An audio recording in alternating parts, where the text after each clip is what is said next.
Hey there, everybody. Pete Pardo here from Sea of Tranquility. Hope you're all having a great morning or a great afternoon or a great evening so far. Welcome to day 25 of albums that are 50 years old in 2022 as we look back to 1972. Pretty magical year in the history of music, history of rock and roll, prog rock, hard rock, pop, jazz fusion.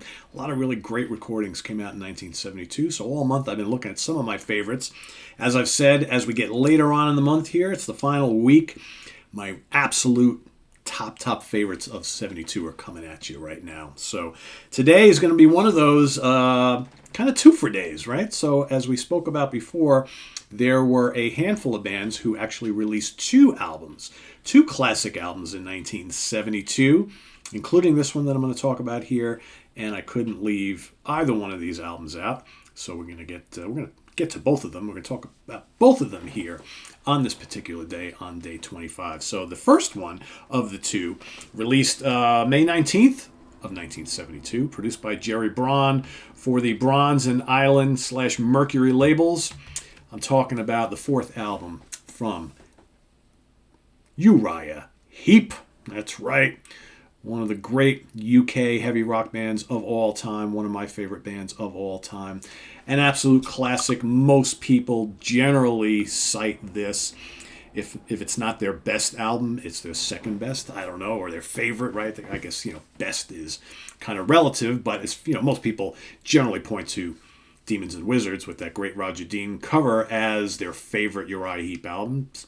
Totally, if it's not my number one, it's my number two or number three. It's definitely a top three for me. I usually point to another one as my number one, which is the one that came right before this, but this is pretty damn spectacular. David Byron on lead vocals, Mick Box on guitars, Ken Hensley on Hammond organ, guitars and vocals, Gary Thane on bass, and Lee Kerslake on the drums. The classic lineup of Uriah Heap. This one, chock full of classics. Starts off with The Wizard, right? What a haunting, catchy, just absolutely killer song. Great vocals.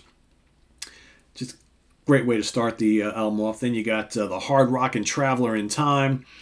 The even harder rocking, probably their most famous song, Easy Livin'.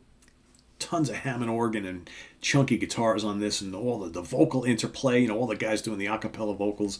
Such a really unique sound when you think about it. Then you got the wonderful Poet's Justice. Circle of Hands coming up next. Love Circle of Hands, man. Well, just melodic, and just Byron's vocals just getting you right here. How about Rainbow Demon? Dun, dun, dun, dun, dun, dun, dun, dun. So heavy, so doomy. Love Rainbow Demon. How about All My Life? Also, just a great heavy rock song. Paradise, and then The Spell.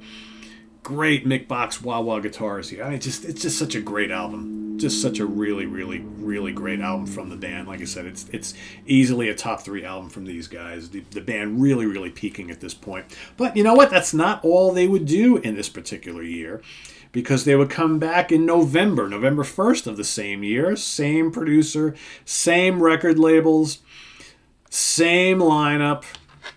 How about The Magician's Birthday? Same artist, right? Roger Dean at it again. Sunrise, when a new day... I mean, just come on. Sunrise is so great. Byron, amazing. Hammond organ from Mr. Hensley. Spider-Woman. And, you've got here, you got different, depending on where you had this album, you got some different... or maybe it's, I forget, not this album. Never mind. I was thinking about another album, because you had different track listings, US and UK versions of a couple albums, but not this one. Sorry, never forget that. Sunrise, Spider-Woman, good hard rocker. You got Blind Eye, good kind of acoustic piece. Love the vocals, the chorus on that. Great. Echoes in the Dark, terrific. You got Rain, so good. Sweet Lorraine, which is good, kind of up-tempo hard rock boogie Hammond organ from them. Great song. Catchy. You got Tales.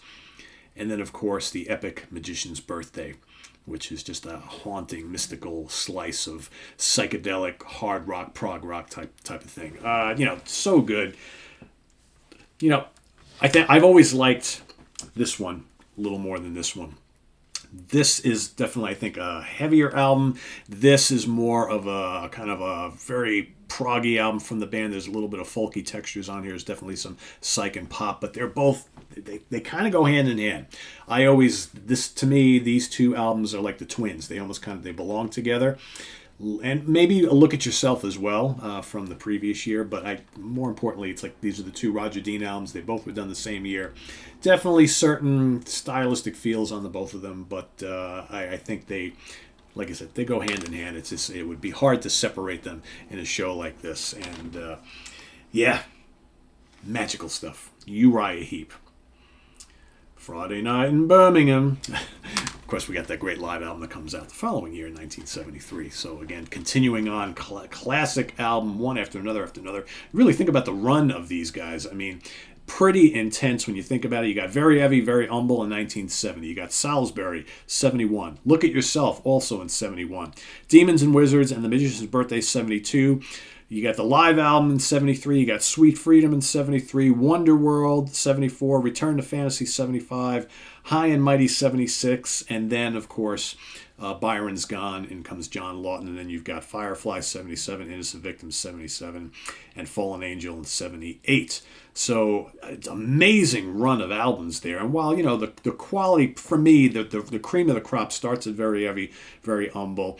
And probably, I guess, up to Wonder World and Return to Fantasy and I like High and Mighty quite a bit too. But I think for me, Very Heavy, Very Humble up through Sweet and including Sweet Freedom. So that's 1, 2, 3, 4, 5, 6 albums. Those to me are the prime Uriah Heap albums. Wonder World, Return to Fantasy, and all the other ones I mentioned, those are really strong as well. Probably not as start to finish classic albums like the first 6, but man, these two. Classic. Doesn't get much better than this. Definitely have to be on this list from 1972. Mandatory listening right here. Uriah Heap, the Demons and Wizards, and the Wizard's Birthday. I kind of wanted to put them both together. They're the Wizards. Demons and Wizards and Magician's Birthday. There you have it. I'm just so excited to talk about these two albums. Can you tell? I'm giddy. I'm loving Uriah Heap today, and hopefully you guys are as well. So please let us know down in the comments below your thoughts on these two magnificent albums, and also let us know your pick for today, day 25. I'm sure a lot of you actually I've seen in the comments have already picked both of these during the previous 20-some-odd days, right? But we don't have many more to go. And looking at my list, got some real favorites coming up. Most of which I think, if not all, you guys have already picked throughout the month, and I think many of you are guessing, when is Pete going to get to those? I want to hear what Pete has to say. I mean, I basically talked about all these albums before, but it's great just having to talk about them in one episode, right? That's what's kind of cool about it. So thanks for watching, and stay tuned for day 26 coming up. And like I mentioned yesterday, we have starting on February 1st, we're going to go back 40 years to 1982, and we're going to take a look at my 28 favorite albums released in 1982. One album per day. I don't think we're going to get any twofers for 82 because starting in the 70s, we'd see a lot of these bands releasing 2 albums in 1 year. That didn't really happen much after the 70s. So you're basically going to get 28 choices. My 28 favorites from 1982, and then, like as always, at the last day, you'll probably get a bunch of honorable mentions from me as well, as you will this month too. So stay tuned for that. Start getting your list ready. We're going to do the same thing all over again, except we're switching gears. We're going ahead 10 years to 1982. So one pick each and every day. I'll ask you guys to do the same, and visit us on the web at www.seaoftranquility.org. We're on Facebook, we're on Twitter, of course, we're here on YouTube all the damn time. Stay tuned tonight.